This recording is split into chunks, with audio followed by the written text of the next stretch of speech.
Hoy vamos a tener el tema número 5 de la serie Enfrentando a tus gigantes. Voy a hablar en este tema sobre una fe gigante para enfrentar gigantes. Vamos a tomar un texto que está en Mateo capítulo 15, versículo 28.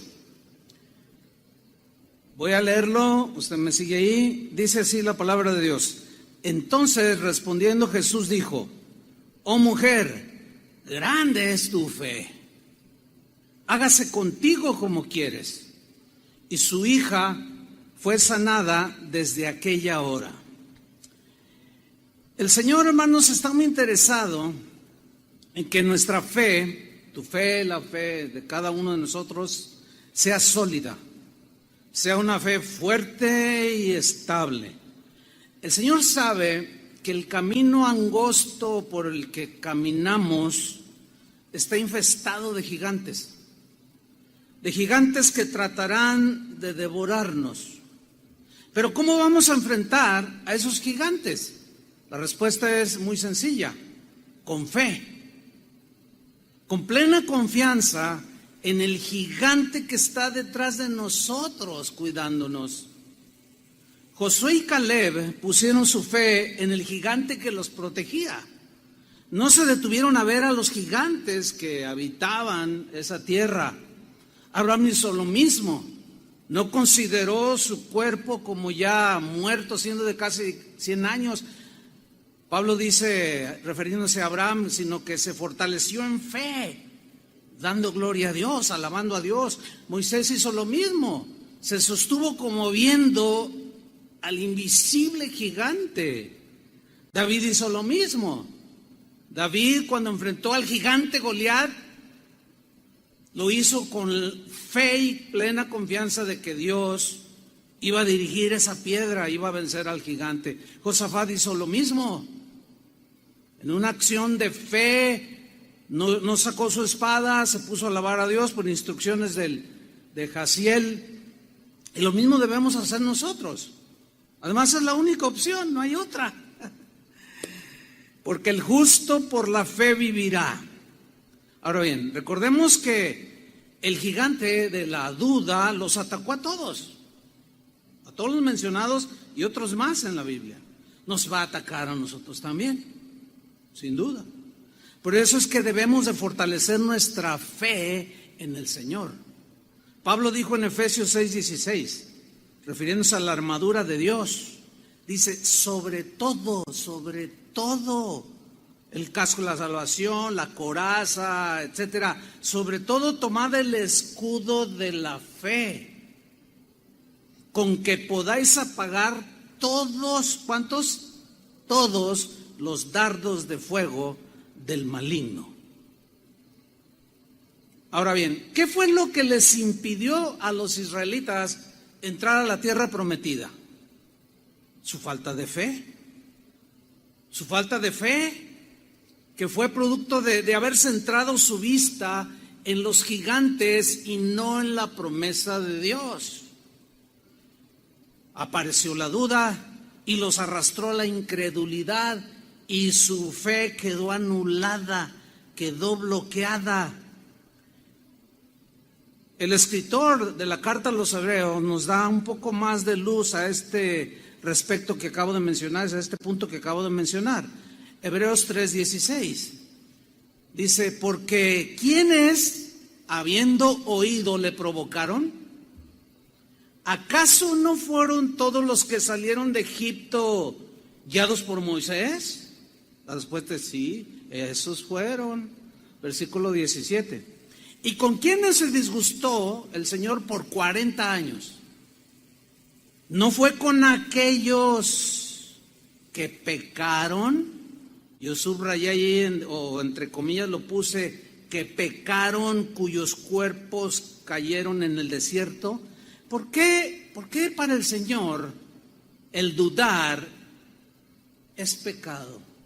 Porque lo ofende a Él, lo hace parecer como alguien que promete y no cumple, como un mentiroso. Por eso es un pecado dudar. Y la incredulidad también es un pecado.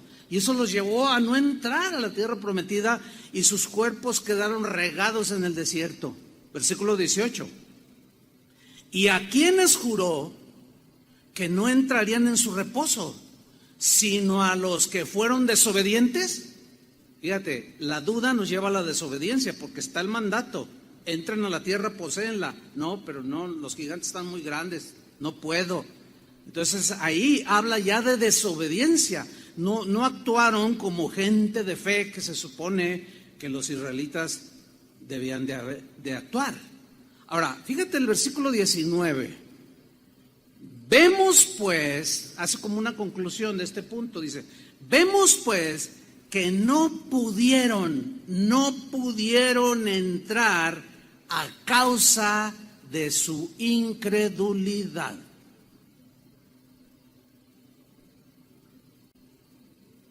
Vemos pues que la incredulidad y la duda fueron gigantes más poderosos que los mismos gigantes. Esos gigantes, quiero decirles, hermanos, siguen vivos. Tarde o temprano tenemos que enfrentarlos, como vimos la enseñanza pasada. Miren este pasaje muy interesante de cómo Jesús se asombró de la incredulidad de quienes lo conocían desde niño, que cuando Él se revela como el Mesías, dudaron, eran incrédulos. Pero veamos el pasaje. Vamos a Marcos capítulo 6, versículo 1. Salió Jesús de ahí, andaba en Capernaum, y vino a su tierra, y le seguían sus discípulos. Tierra donde él había nacido, le seguían sus discípulos. Y llegando el día de reposo, comenzó a enseñar en la sinagoga. Y muchos, oyéndole, se admiraban, y yo puse entre comillas ahí en el texto, se admiraban porque voy a hacer una mención de lo que significa aquí admirarse. Y se admiraban y decían, ¿de dónde tiene estas cosas? ¿Y qué sabiduría es esta que le es dada? ¿Y estos milagros que por sus manos son hechos? La frase se admiraban en el griego se puede traducir literalmente como estar atónito, perplejo. O sea, ellos estaban atónitos, así como boquiabiertos, perplejos. La idea en el texto, en el griego, es haber recibido un choque mental, psicológico, sumamente fuerte. Entonces empezaron a preguntar dudosos, porque lo conocían desde niño, y de pronto se revela como el Mesías, y se quedan atónitos, sorprendidos, y les llega un choque mental tan fuerte que no cuadraba con la fe que ellos tenían en el Mesías que ellos esperaban, y empiezan a preguntar con mucha duda en el versículo 3. ¿No es este el carpintero? Menciona su oficio, así como diciendo, un carpintero de Mesías, así como que no me suena. Carpintero. ¿No es este el carpintero? Fíjese, aquí está que sabían que lo conocían desde niño. Hijo de María. Lo conocemos, sabemos quién es. Hermano de Jacobo, y dan punto y coma de su conocimiento que tenían de él. Es el hermano de Jacobo, de José, de Judas y de Simón. ¿No están también aquí con nosotras sus hermanas? Y fíjate lo que dice al final del versículo 3. Y se escandalizaban de él. Aquí escandalizarse significa se sintieron ofendidos, agraviados y escandalizados. ¿Cómo el hijo del carpintero, por favor? No. ¿Cómo es? Él no llena las cualidades del Mesías que nosotros esperamos. y se sintieron agraviados, ofendidos. En la versión Palabra de Dios para Todos, la última frase, se escandalizaban de él, la traduce como, y no podían aceptar a Jesús. No, ¿cómo lo conocemos? Desde chiquillo que jugaba el trompo, las canicas y todo. En la versión Dios habla hoy, al final de este texto, versículo 3, lo traduce como, y no creían en Jesús. ¿No qué? No creían. Ahora seguimos con la historia. Marcos 6:4. Mas Jesús les decía, no hay profeta sin honra, sino en su propia tierra. Hasta se ha hecho un dicho popular, ¿sí? Nadie es profeta en su tierra, pero es un dicho de Jesús. No hay profeta sin honra, sino en su propia tierra y entre sus parientes y en su casa. Esto lo viven todos aquellos que son miembros de alguna familia y son los primeros en convertirse. Obviamente van con la familia y le dicen, fíjate que el Señor me ha transformado, me ha cambiado. Y nadie es profeta en su tierra, te ven con desprecio. Tú eres un borracho, tú eres bien drogadicto, eres un ladrón, todavía antier me robaste $20 o 500 pesos. Y no te creen. O sea, a Jesús tampoco le creyeron. Versículo 5. Fíjate cómo inicia el versículo 5. Las consecuencias de la incredulidad. Y no pudo hacer allí ningún milagro. Ahora, esa frase, y no pudo, no es porque él se le haya anulado su omnipotencia. No, a eso no se refiere. Significa, simple y llanamente, que Dios no puede obrar donde no hay fe. Así de sencillo. No pudo hacer ningún milagro, porque para hacerlos en favor de la gente, el Señor siempre les demandó fe, siempre. Y no hizo allí ningún milagro, salvo que sanó a unos pocos enfermos. Esos pocos enfermos, sin duda, que habían creído en Jesús, poniendo sobre ellos las manos. Versículo 6. Fíjate el versículo 6. Y Jesús estaba asombrado. En griego se puede traducir como pasmado, así como estaba asombrado, pasmado de la incredulidad de ellos. ¿De la qué? De la incredulidad de ellos. Se dio la media vuelta y se fue. Eso les pasa a muchos por la incredulidad. El Señor no es que no quiera y no pueda, es que hacer algo a tu favor. Es que sin fe es imposible agradar a Dios.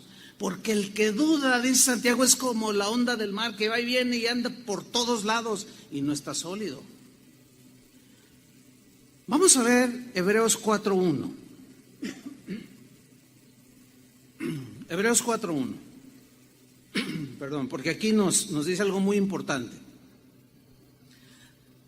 Dice así: temamos pues, tengamos temor de Dios, no sea que permaneciendo aún la promesa de entrar en su reposo, que está haciendo una aplicación de la entrada al reposo y a la abundancia del bien y de la leche y la miel, que los israelitas al entrar a la tierra prometida iban a encontrar. Para nosotros es Cristo en el Nuevo Testamento nuestro reposo. Entonces el mensaje aquí es Cristo. Y dice el escritor de los Hebreos: temamos pues, no sea que permaneciendo aún la promesa de entrar en su reposo, alguno de vosotros parezca no haberlo alcanzado, o sea, el reposo. Versículo 2: porque también a nosotros somos los cristianos, dice el escritor a los Hebreos, porque también a nosotros se nos ha anunciado la buena nueva como a ellos. Ellos mediante sombras y tipos y antitipos, pero nosotros, ya ha venido Cristo, todo eso quedó en la sombra. Ahora tenemos la realidad que es Cristo. Porque también a nosotros se nos ha anunciado la buena nueva como a ellos. Lean con atención el fin del versículo 2. Pero no les aprovechó, no fue eficaz, no tuvieron ninguna experiencia vívida de haber entrado a la tierra prometida, pero no les aprovechó el oír la palabra por no ir acompañada de fe en los que la oyeron. Fe. La incredulidad, hermanos, nos lleva a la desobediencia y a la rebelión, y todo eso es pecado. Están muy ligadas. Al momento en que dudamos, estamos pecando. Eso trae consecuencias, nos lleva a la desobediencia y a la rebelión. Y reclamamos y echamos culpa a los demás y aún a Dios. Por eso es que debemos de cuidar nuestro corazón, que no se llene de incredulidad y terminemos endureciéndonos. En la misma carta a los Hebreos hay una advertencia muy fuerte para nosotros los cristianos, los que decimos que creemos en Jesús. Hebreos 3:12. Muy clara esta advertencia. Dice, mirad. O sea, pongan mucha atención, cristianos. Mirad, hermanos, ahí está, no hay duda que está dirigido a los hermanos. Esto no es para los incrédulos. Mirad, hermanos, que no haya en ninguno de vosotros corazón malo de incredulidad. A ver, aquí surge una pregunta. ¿Existe la posibilidad de que entre los cristianos de pronto haya alguno con corazón malo de incredulidad? ¿Sí o no? La respuesta es sí, si no, ¿de qué sirve esa advertencia? Si no hubiera, no diría nada la Biblia al respecto. Así de simple. Miren, cuídense bien, que no haya ninguno de vosotros corazón malo de incredulidad. Fíjate a dónde te lleva la incredulidad. Para apartarte del Dios vivo. ¿Puede entonces un creyente en Cristo eventualmente apostatar y apartarse del Dios vivo? Según el texto, sí. Según el texto, reitero, sí. Nos aparta del Dios vivo. ¿Recuerdan cómo Jesús a sus discípulos les reprochó su incredulidad después de haber resucitado? Vamos a leer este pasaje. Bueno, aquí está envuelta María Magdalena, que fue a la tumba y la encontró vacía, y Jesús se le aparece y dice, ve y diles, háblales. Entonces aquella mujer va con los discípulos y les dice, el Señor ha resucitado, y la miraron así como dudando, incrédulos, cuando Jesús se los había dicho una y otra vez. Y dice en Marcos 16:14, finalmente se apareció a los 11 mismos, o sea, después de resucitado, estando ellos sentados a la mesa. Y vean lo que hizo Jesús. ¿Qué hizo? Según el texto, y les reprochó. Reprochar significa aquí reprender. Tiene una idea fuerte de regaño. ¿Cómo es posible? Luego, ¿dónde tienen el corazón? ¿Dónde tienen su mente? ¿Dónde tienen la cabeza? Y les reprochó, los regañó, los reprendió. ¿Qué les reprochó? Su incredulidad y dureza de corazón.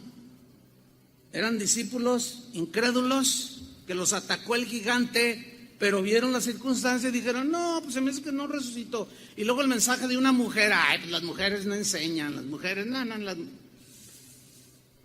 Y Jesús dijo claramente, ustedes están en una condición de incredulidad y de dureza de corazón, que es muy peligrosa. Porque no habían creído a los que lo habían visto resucitado. No creyeron el mensaje, en este caso de la Magdalena. Y Jesús les reprocha su incredulidad. ¿Recuerdan aquel pasaje del muchacho endemoniado que vimos en una de las enseñanzas pasadas? de cómo se acerca el padre con este hijo y le dice: Señor, ayúdanos, hay un demonio que lo agarra y lo estruja y lo azota. Y bueno, ¿se acuerdan en Marcos 9:23 que Jesús le dijo cuando se lo presenta? Jesús le dijo: si puedes creer. Ahí hay una condición para que él hiciera algo a su favor. Si puedes. Ahora, aquí hay una pregunta que los teólogos se rompen la cabeza. Yo no entiendo por qué, si el texto es bien claro. Le dice este hombre: si puedes. ¿Qué significa? Que el hombre puede creer, pero algunos no quieren creer, pero sí puede creer. Y aquí le pone una condición, que es creer. Si puedes creer, le dice, al que cree, independientemente de raza, de religión, todo mundo tiene religión, de estrato social, al que cree, todo le es posible. Bueno, ya sabemos que ese todo está enmarcado en el concepto de su voluntad, de ahí no se sale, porque hay cosas que yo puedo decir: yo creo que voy a volar. No voy a volar. O sea, todo aquello que Dios nuestro Padre sabe que nos beneficia, cuando nosotros pedimos y estamos de acuerdo a su voluntad, y yo lo creo, Él obra a mi favor.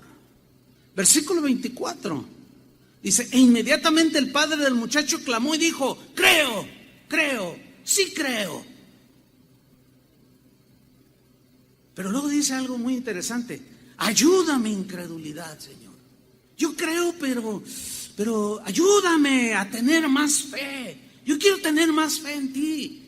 He oído muchas cosas que has hecho. Veo ahora aquí a mi hijo que el demonio lo trae azotando por todos lados. Ayúdame a tener más fe, Señor. Ayuda mi incredulidad. Porque a veces dudo, Señor, pero sí creo. Pero ayúdame, aumenta mi fe. Ayúdame a tener más fe, traduce alguna otra Biblia.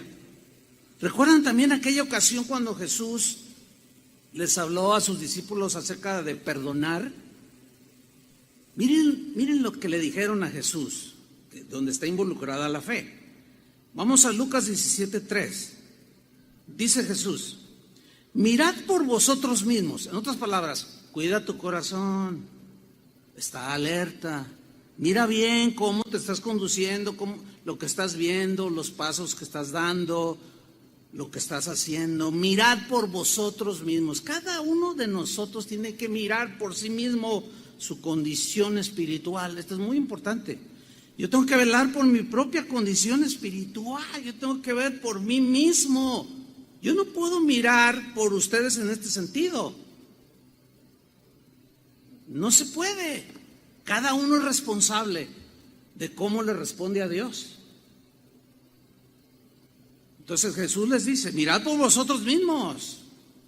Le está diciendo a sus discípulos: si tu hermano pecare contra ti, repréndele. Aquí reprender no significa regañar.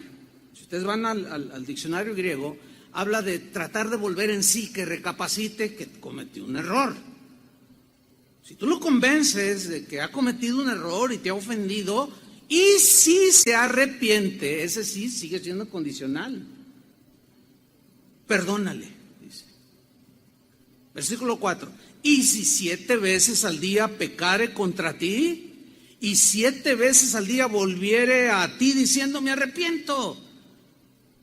Esto es lo que dice Jesús. No estoy diciendo algo ajeno al texto. Si 7 veces al día pecare contra ti, y 7 veces al día volviere a ti diciendo: me arrepiento, ¿qué dijo Jesús que debemos hacer? Perdonar. Híjole, aquí es donde se complica, porque luego decimos: híjole, pues es que ya va una, ya van 2, ya van 3, 4, 5, no. Entonces la reacción pues, es normal. Dice el versículo 5: dijeron los apóstoles al Señor: aumentanos la fe. Pues, claro. Para perdonar y vencer ese gigante que está ahí, que te puede amargar el corazón, se necesita fe también. Entonces los discípulos reaccionan y dicen: no, ay, Señor, pues aumentanos la fe, porque para una vez, bueno, 2, está bien, pero 3, 4, 5, 6, 7, y ustedes saben que el 7 en la Biblia es un número que habla de totalidad.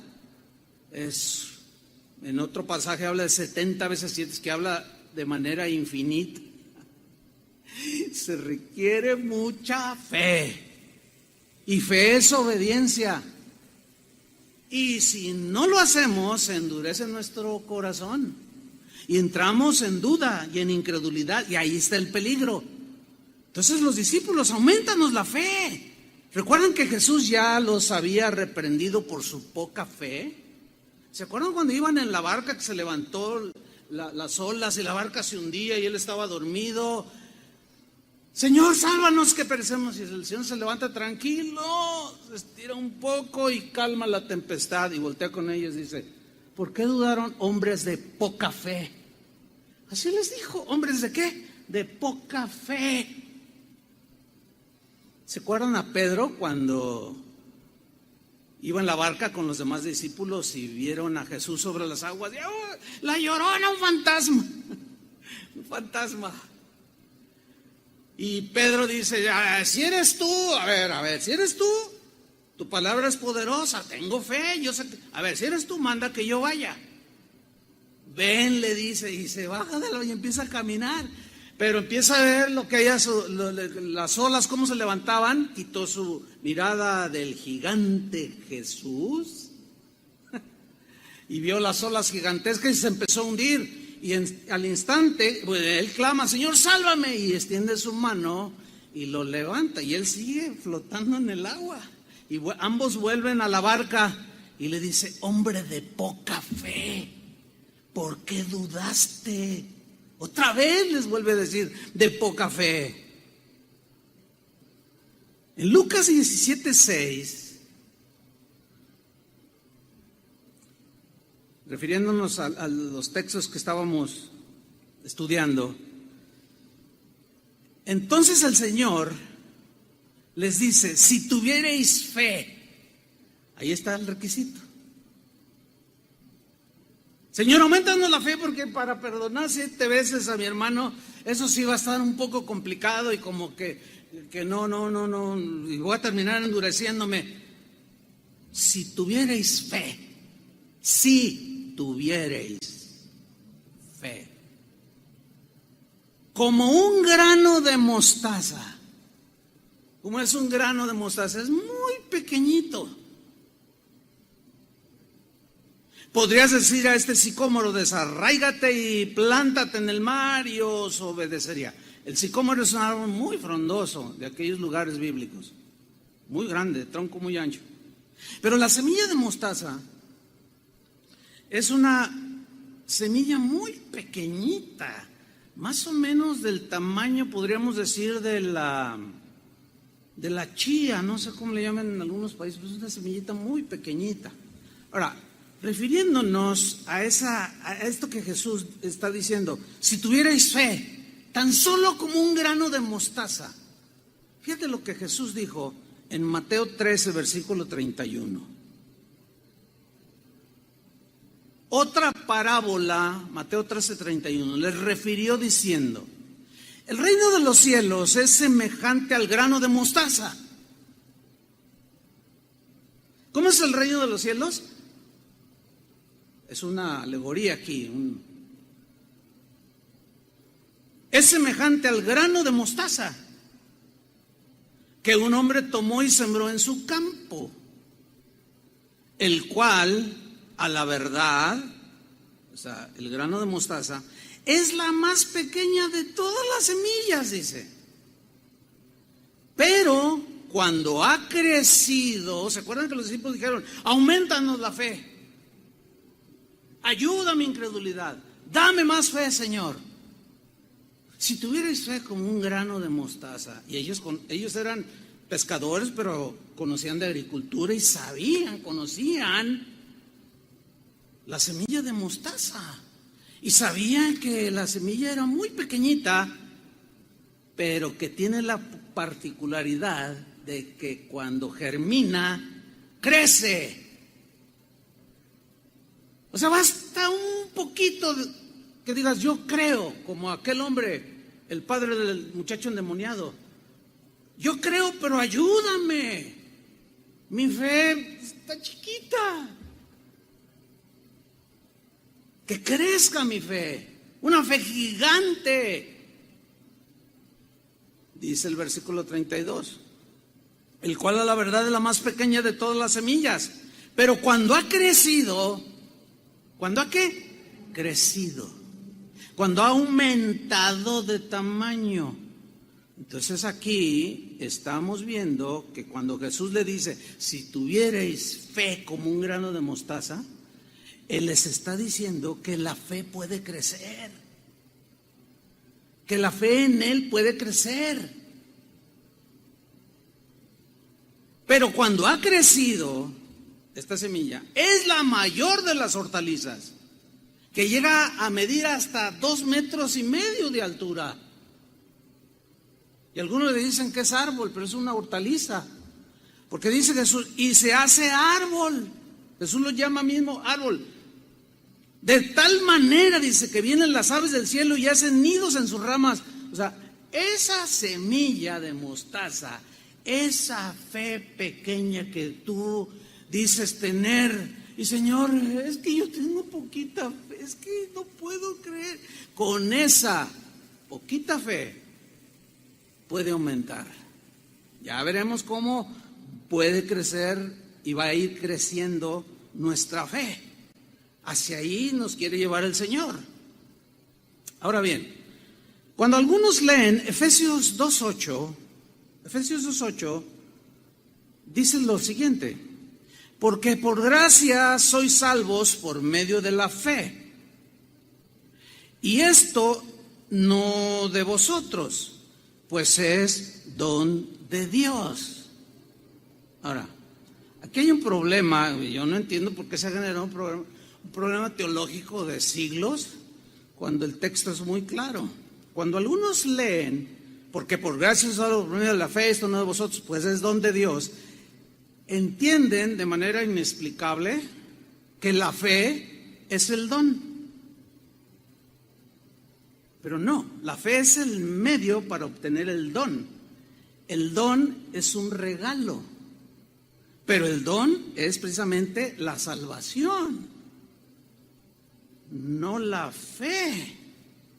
Aunque sabemos que toda buena dádiva y don perfecto viene de los cielos, pero don en el sentido de, por ejemplo, los dones del Espíritu Santo, que Él te lo da, te da dones naturales, habilidades naturales para que te ganes la vida, pero también nos da dones espirituales, y esos dones son regalos. Eso es lo que quiere decir don, dorea del griego, un regalo de Dios.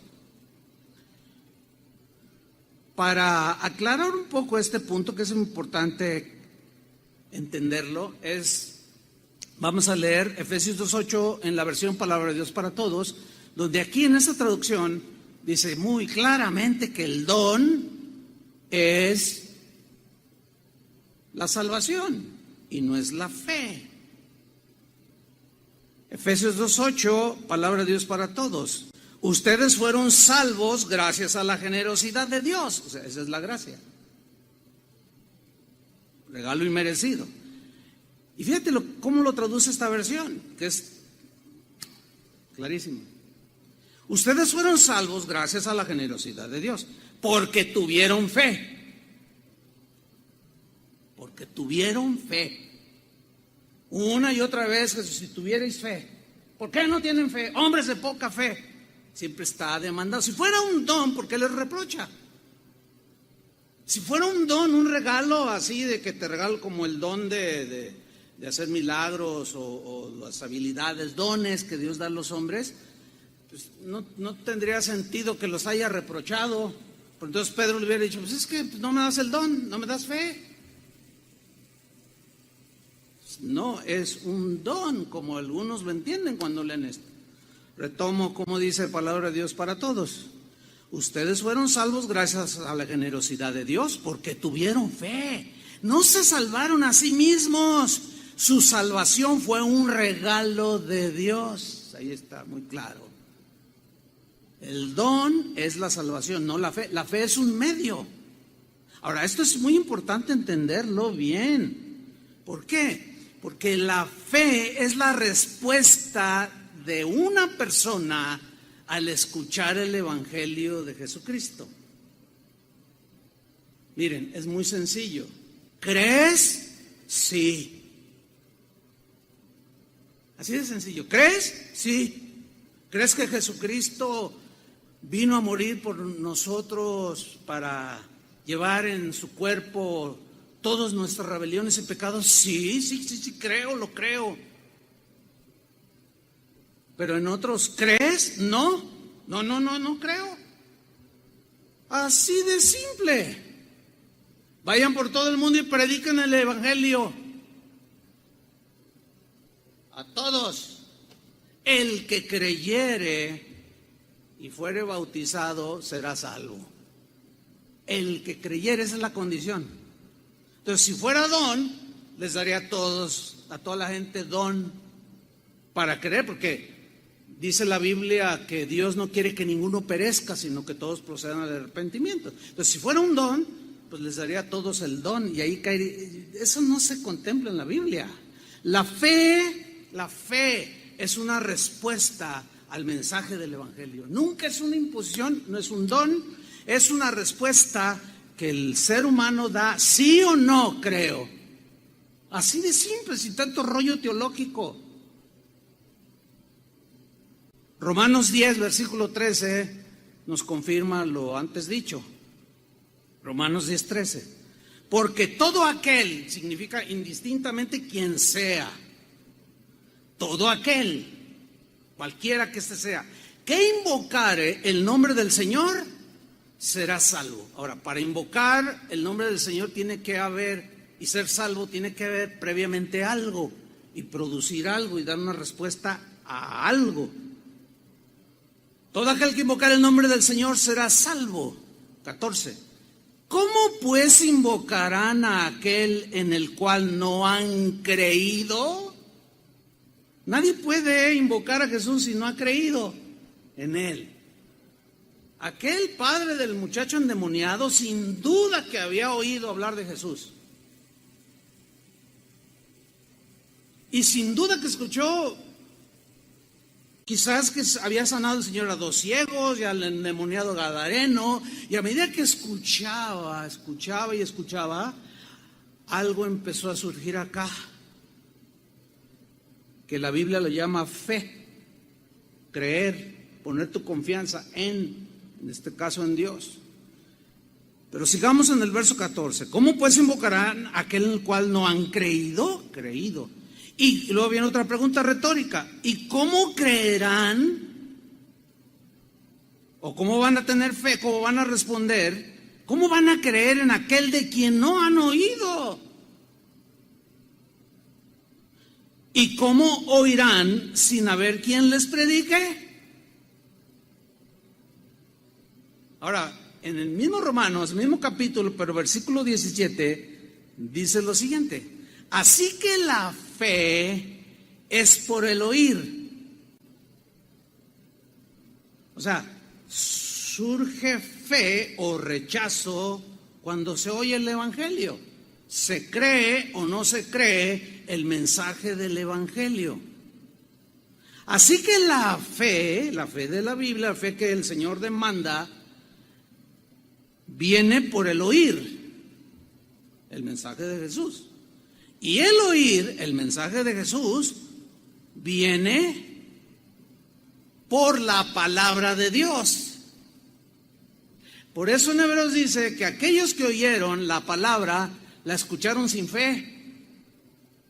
No la creyeron, no entraron. Solo así se entiende el por qué Jesús les reprochó su falta de fe. Es la respuesta que el cristiano o la persona le da al mandamiento de Dios, a la instrucción del Señor, a la advertencia del Señor. a creer en Él y en su palabra.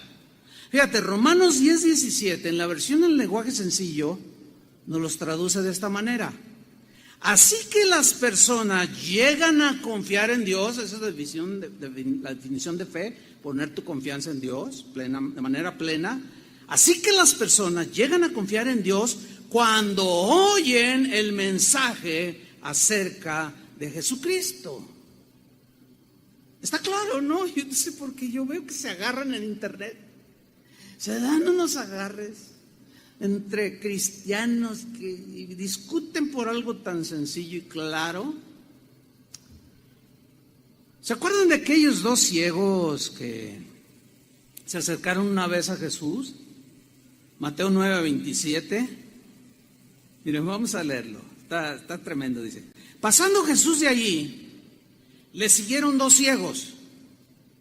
¿Cómo lo siguen? Pues no veían, pero seguían a la multitud y con su bastón, qué sé yo, pero lo empezaron a seguir, no en el sentido de que ya eran sus discípulos como los que estaban con él, no, sino que algo habían oído de él, algo iban a pedirle a él.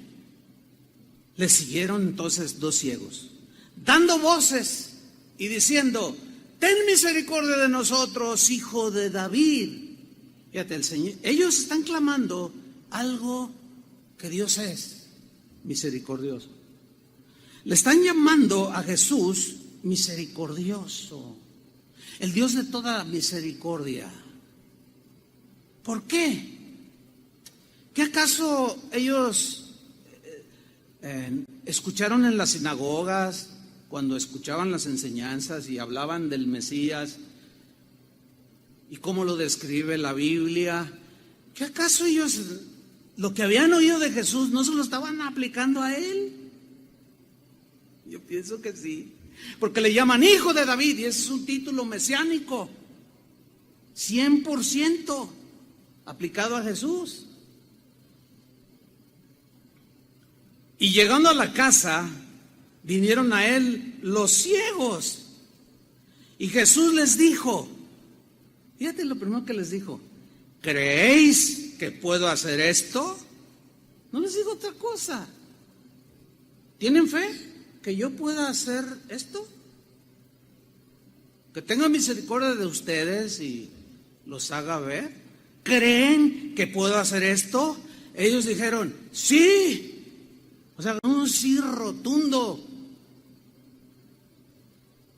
Sin duda que ellos escucharon de los milagros que él ya había hecho, del mensaje. A lo mejor estaban ahí entre la multitud, en la ladera del monte, cuando el Señor dio aquel inolvidable sermón conocido como el Sermón de la Montaña.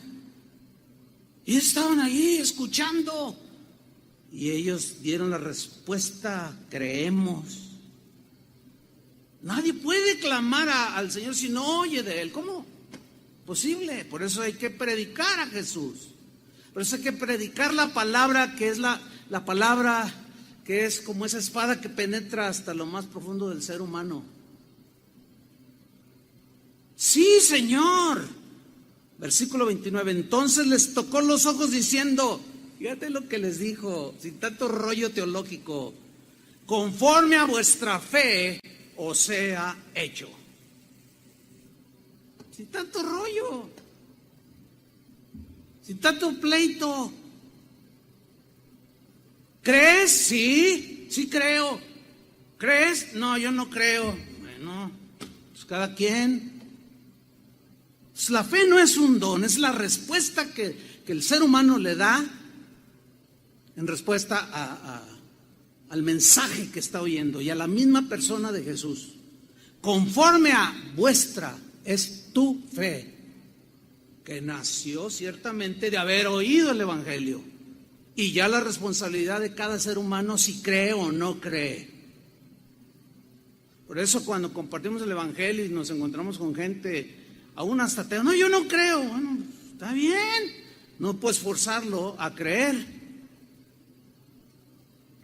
Esa es la respuesta que la persona le está dando.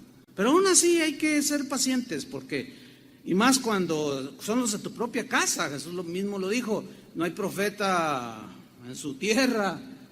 Yo tardé esperando años para que mis primeros familiares se convirtieran. Pues me miraban y me decían, ay, pues te conocemos. Conforme a vuestra fe os sea hecho. Vamos a ver otra historia que nos comprueba todo esto que estamos diciendo. Mateo capítulo 15, versículo 21. Mateo 15, 21. Dice así: saliendo Jesús de allí, se fue a la región de Tiro y de Sidón, que era Fenicia allí en ese momento, en ese tiempo. De pronto dice el versículo 22, he aquí una mujer cananea. O sea, no era parte del pueblo judío, era una gentil, vamos, una pagana, idólatra, una mujer que adoraba ídolos y dioses extraños. Esta mujer cananea o sirofenicia dice que había salido de aquella región, clamaba. Yo lo tengo ahí entre comillas porque quiero hacer una anotación acerca de este clamor de esta mujer. ¿Qué clamaba esta mujer? Empezó a decirle, Señor, Señor. Para empezar, le dice Señor. En el griego es Kyrios, que significa el Señor, el que señorea. Ya nada más con decirle Kyrios, algo había pasado en esta pagana que adoraba a otros ídolos. Ella estaba clamando, sin duda, por una razón que vamos a ver más adelantito. Clamaba diciendo, Señor, Hijo de David. Utiliza este título que es mesiánico, 100%. ¿De dónde lo sacó? Pues ni a la sinagoga iba. Y luego en aquellos tiempos a las mujeres ni las dejaban entrar así a primera, las tenían por allá. Como hoy algunos a la mujer la tienen por allá. Nosotros las tenemos cerquitas,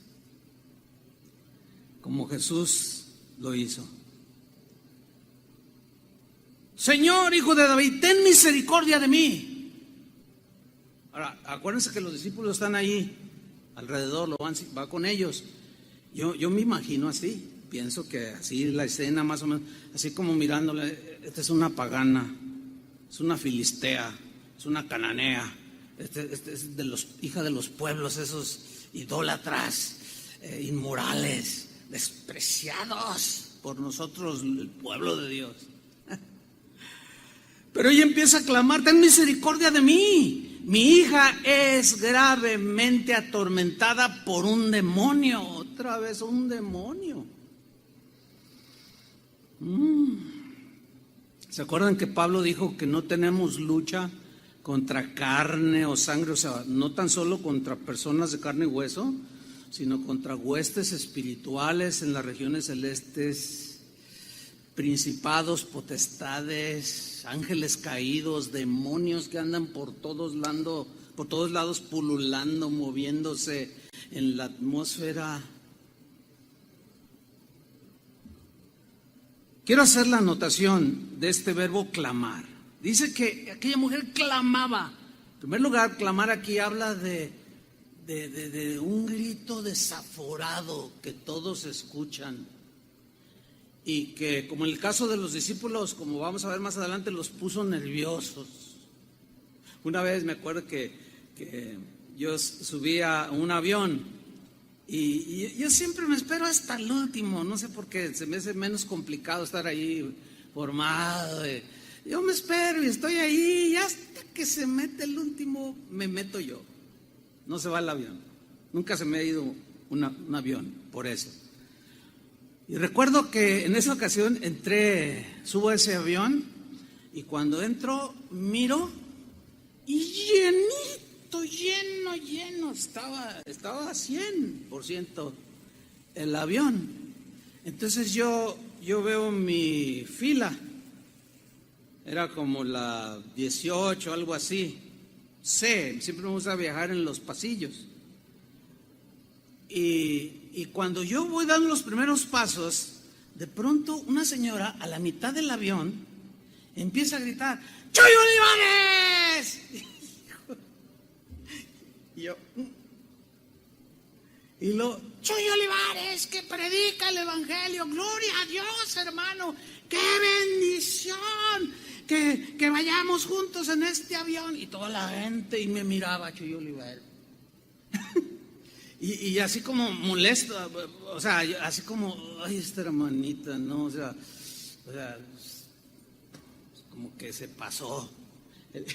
Y todavía más cuando veo que mi asiento, el C, era en la misma línea. Ella estaba en la ventanilla y yo en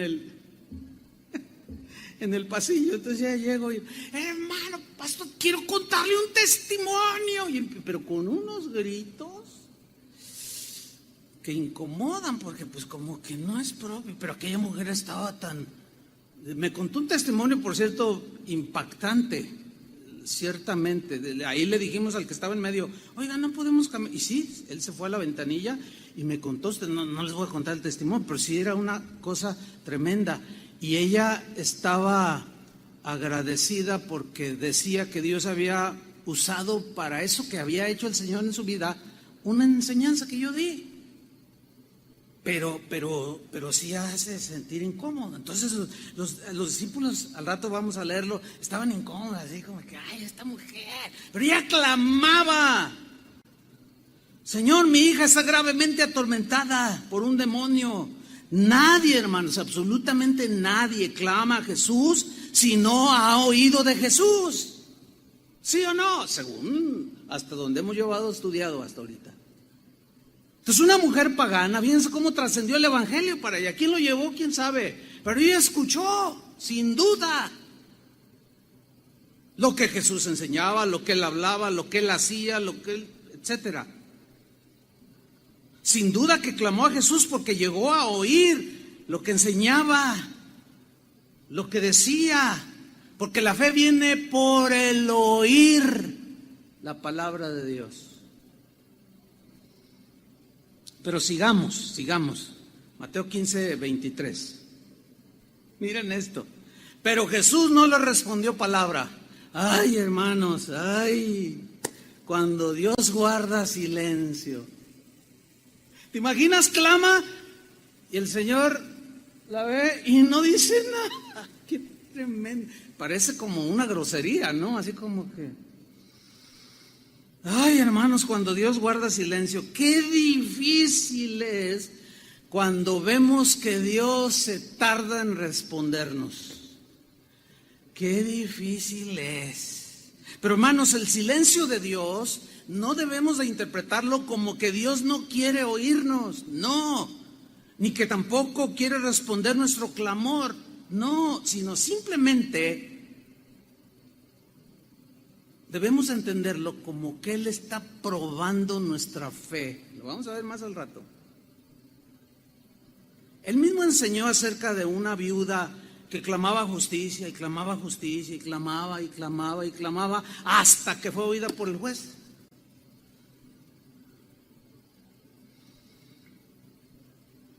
¿Se acuerdan de Abraham, que esperó 25 años para ver cumplida la promesa de Dios de darle un hijo? Fue justamente en ese lapso donde el gigante de la duda se le apareció a Abraham y lo atacó y tuvo un hijo, Ismael, fuera del matrimonio. Y las consecuencias las tenemos hasta el día de hoy. Todo, ¿por qué? Porque nos asalta la duda. Cuando Dios calla, hermanos, no lo entiendas como que Dios no quiere hacer nada, sino más bien es: Señor, ¿cómo lo vas a hacer? Porque algo hará. A veces la respuesta del Señor es no, a veces es sí, a veces es inmediata, a veces tarda. Ese es según su propósito en su soberanía. Él es exacto. ¿Recuerdan cuando le avisaron a Jesús que su amigo Lázaro, a quien tanto él amaba, estaba enfermo de gravedad? Bueno, ahí en Juan capítulo 11, Juan 11:6, ahí nos dice: cuando yo pues que estaba enfermo de gravedad, Lázaro, su amigo, a quien él amaba, miren lo que hizo: se quedó 2 días más en el lugar donde estaba. Cualquiera de nosotros lo hubiera interpretado como, pues no, que tanto lo amaba, hipócrita. No, inmediatamente uno tiene que estar allí. Pues quizás en el caso de nosotros sí, pero en el caso del Señor, que todo lo sabe, pues Él todavía 2 días esperó. Y luego dice, vamos. Dice, no, ya para qué, ya se murió. Dice, no, dice Jesús, Lázaro no ha muerto, está dormido. Y Pedro le dice, pues si está dormido, pues vamos y lo despertamos. Y lo ve el Señor y le dice, ay, Pedro, ya se murió. Lo que hizo Jesús es utilizar un eufemismo, que en la Biblia el dormir es un eufemismo, una expresión que significa en los términos bíblicos, se murió. Y cuando llega delante de sus 2 hermanos, si hubieses estado aquí, bueno, no estuve allá, y a lo mejor no sé, cualquiera de nosotros le hubiera reclamado, pues no, que tanto lo amabas, 2 días te tardaste. Cuando Dios se tarda en contestar. Ay, hermanos, todas estas lecciones deben de producir fe. Ese es el punto aquí. El Señor no pierde control de ninguna situación. Ahora, ¿por qué hacía esto Jesús? ¿Por qué esta mujer clama y la mira y no le contesta nada y sigue caminando? ¿Por qué hace eso con Lázaro y sus hermanas? ¿Por qué hizo eso con Abraham? ¿Saben por qué? Para probar la fe, para probar su fe. Y sin duda hará cosas iguales o muy semejantes con nosotros, para probar nuestra fe. ¿Para qué Dios prueba nuestra fe? Dios sabe que nuestra fe tiene que ser probada para purificarla, para fortalecerla y aumentarla, crecerla. Llegó el tiempo en la vida de los discípulos de Jesús, en el caso de Pedro, en que aquel hombre de poca fe, que había dudado y que había estado con los otros discípulos cuando dijo, Señor, aumentanos la fe, no podemos con esta fe chirris pequeñita que tenemos. Llegó el tiempo en que Pedro, aquel hombre de poca fe y que había dicho, aumentanos la fe, entendió que Dios tiene que probar la fe. Y él lo dejó plasmado en su primera carta, en el capítulo 1, versículo 5. Esto lo escribió, créanmelo, yo no tengo duda de que en su mente estaban los episodios que él pasó con Jesús, cuando le reprochó su falta de fe, cuando dudó, cuando dijeron, aumentanos la fe, si tú eres fe como un grano de mostaza. Y ellos estaban entendiendo la lección. Es que el grano de mostaza está chiquito, pero crece. Entonces mi fe puede crecer. Exactamente. Y aquí Él nos dice cómo trabaja este crecimiento de la fe, cómo es purificada y fortalecida. 1 Pedro 1:5. Que sois guardados, o sea, los cristianos, por el poder de Dios.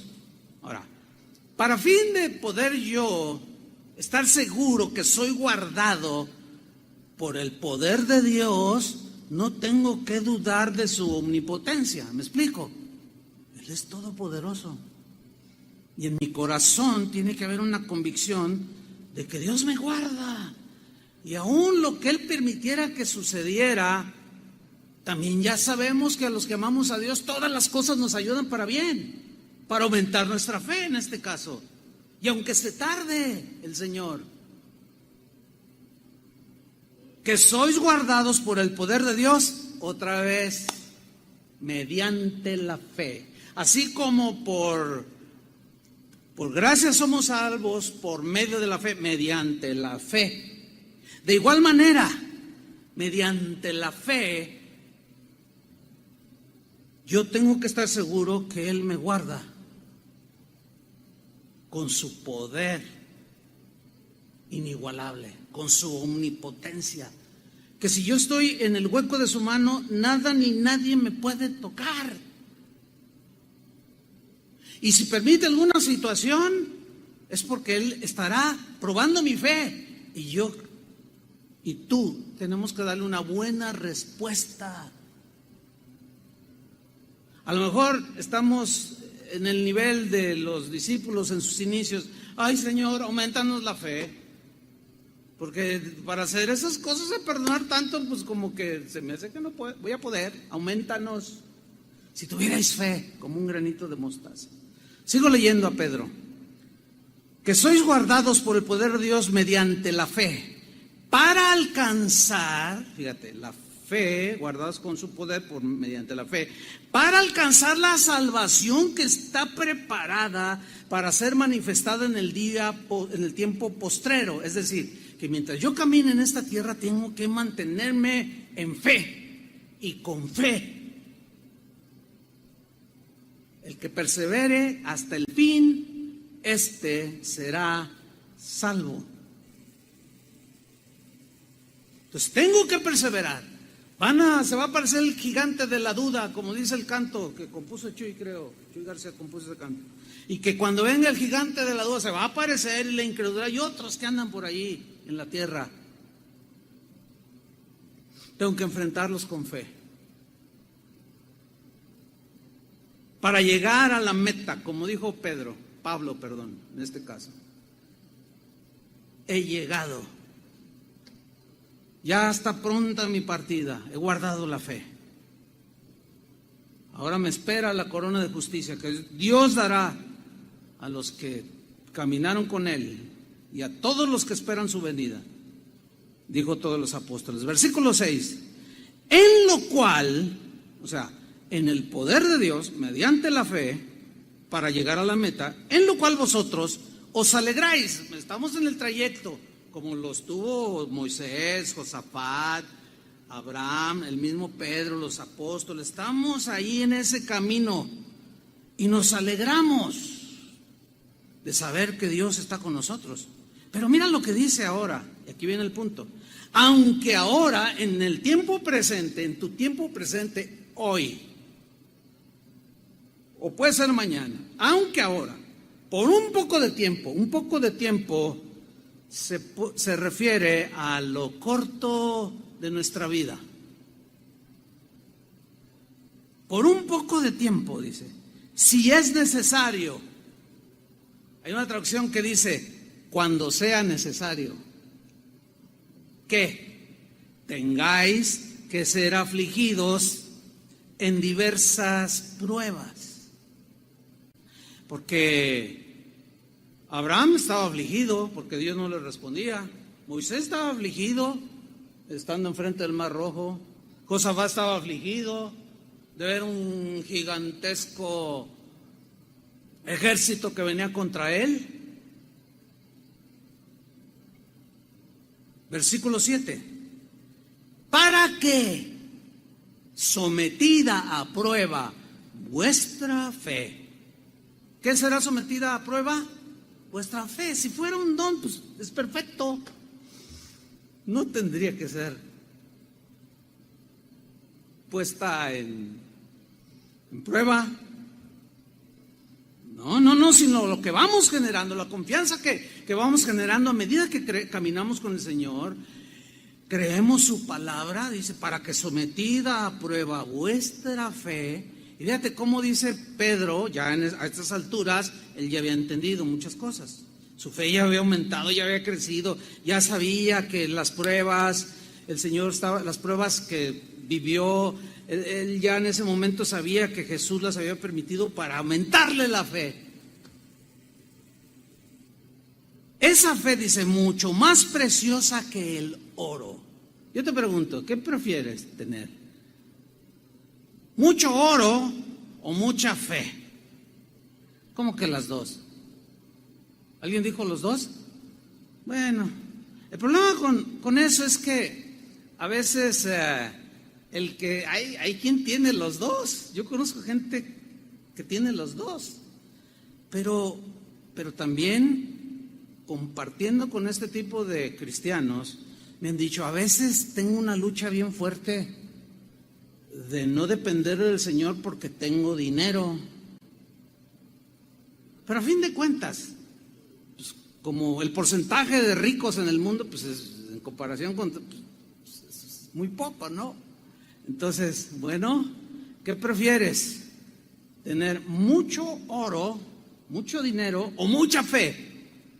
Díganlo los tres que están aquí, porque los de la televisión pues no los oigo.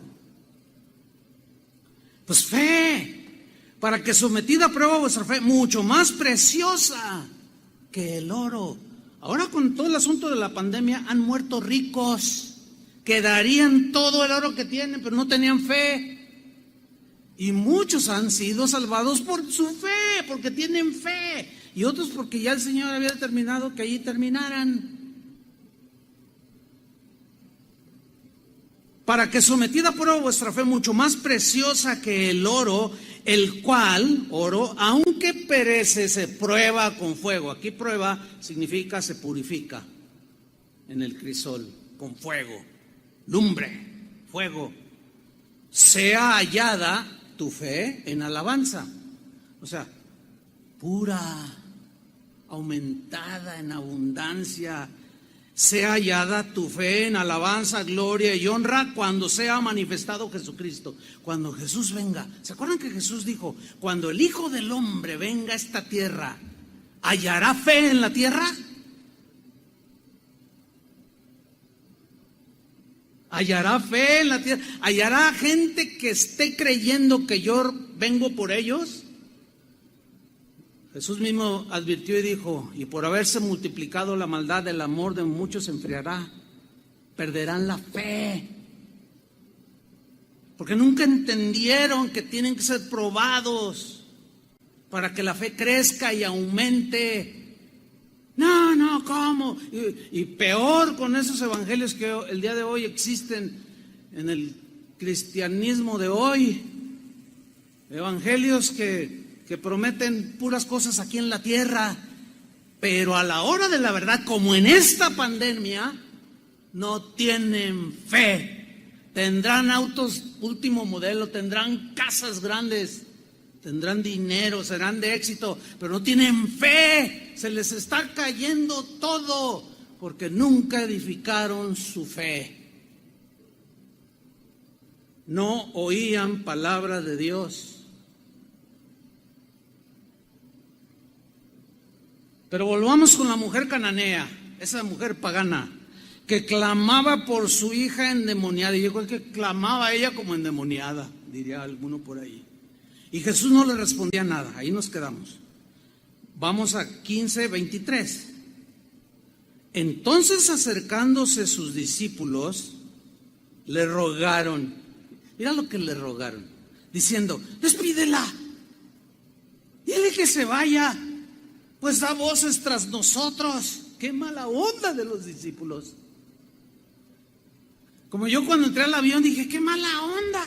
Pero yo desconocía lo que esa mujer que estaba gritando, el Señor había hecho y quería contármelo. Y coincidimos en que yo subo, y ya cuando estábamos ahí que me cuenta su testimonio. Realmente, hermanos, yo después me sentí un poco mal porque dije, ya cállenla, yo en que la calle ya. Pero cuando escucho digo, no, pues a lo mejor yo hubiera hecho lo mismo, no lo sé. Pero esta mujer gritaba y gritaba, y los discípulos llegan a una conclusión de que Jesús no quería hacer nada porque ella era, en primer lugar, una mujer, y allá en aquellos tiempos siempre la mujer la tuvieron a la izquierda, aunque eso como que ha prevalecido el día de hoy. Y además era una mujer pagana. Y dice, no, imagínense a Pedro y a Juan hablando entre ellos. Ya ves, ni caso le hizo. Ni apenas la volteó a mirar así de reojo y no le dijo nada. Entonces, pues el Señor a los pecadores no los oye, los odia, aborrece a los pecadores. Así es que, Señor.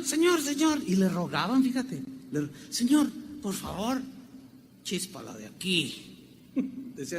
Dicen aquí en México, ¿no? Córrela, que se vaya, Señor. Y miren la respuesta de Jesús. Él respondiendo dijo, no soy enviado sino a las ovejas perdidas de la casa de Israel. O sea, todos están un montón de incrédulos. Y la señora oyendo, y, no, pues yo no soy de Israel.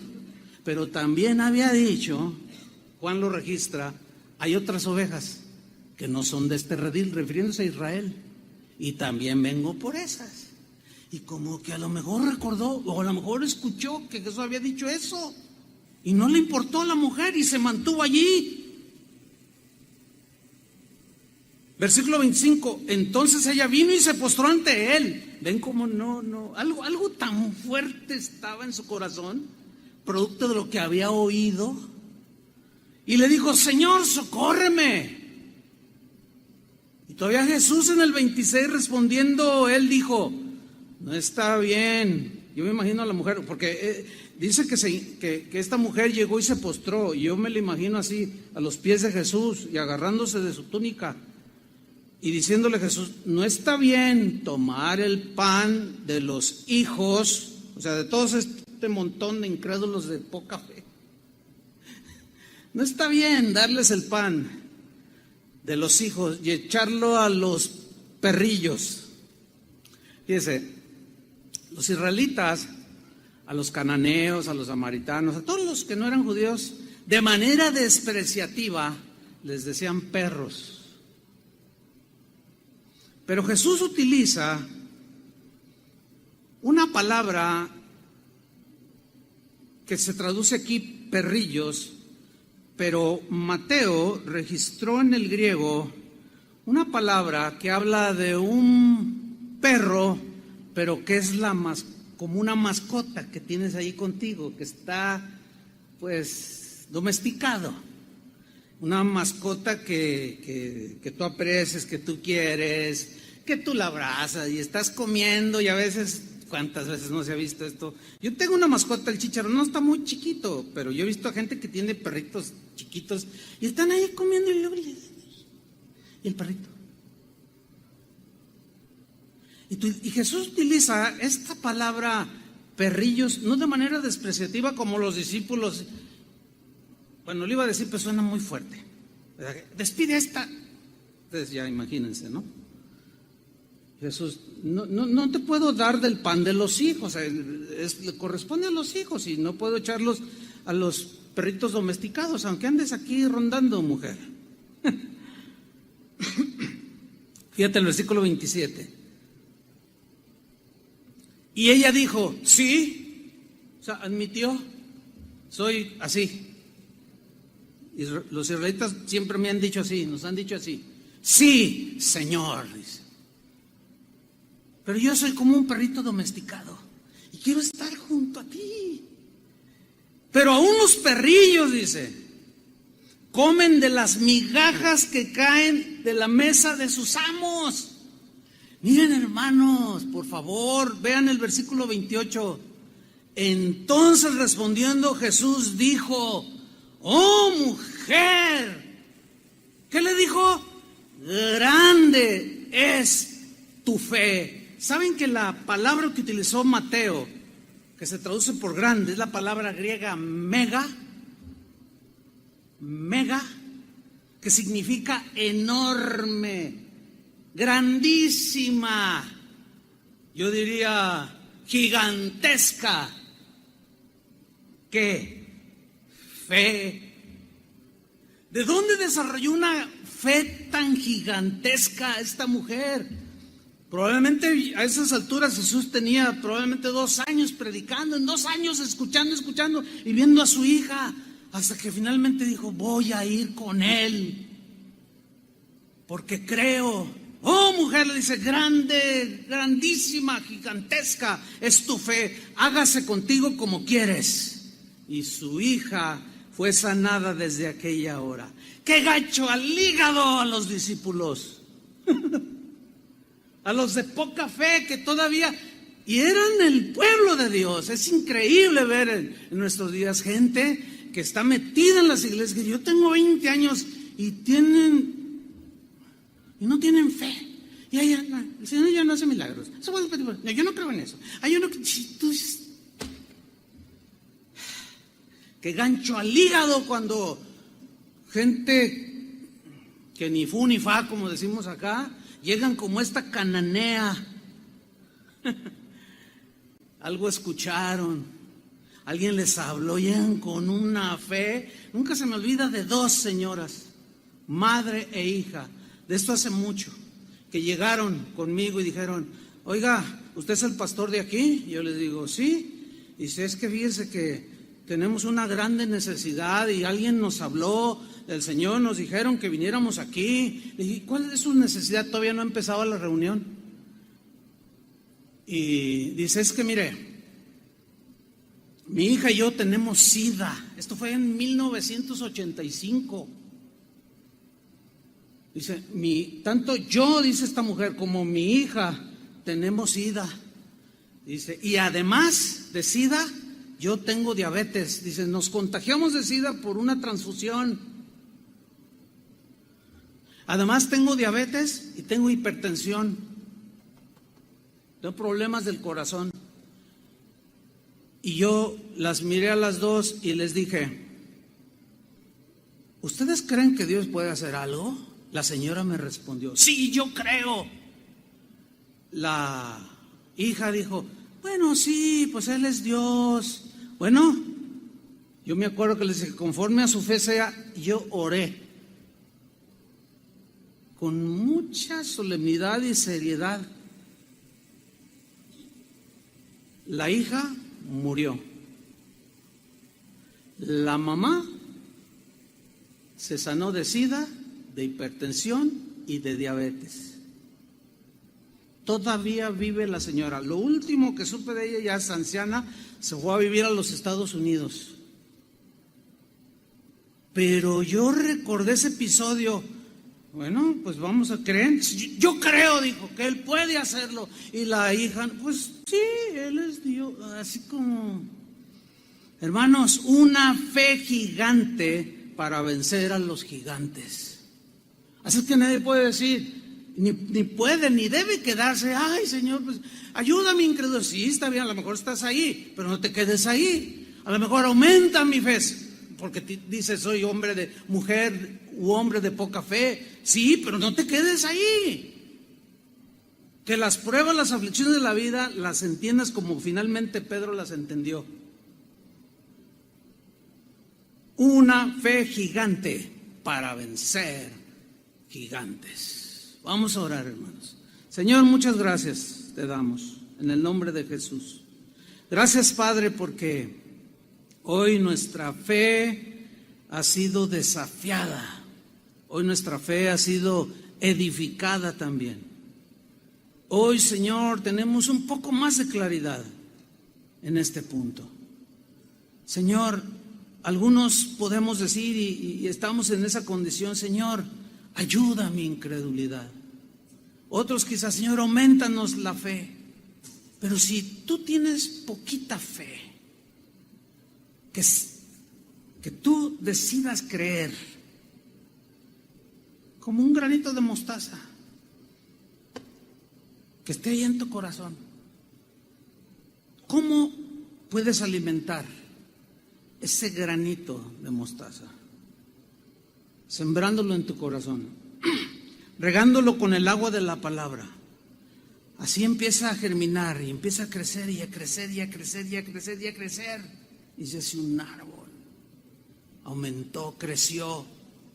Señor, aumenta la fe de aquel que necesite ser aumentada.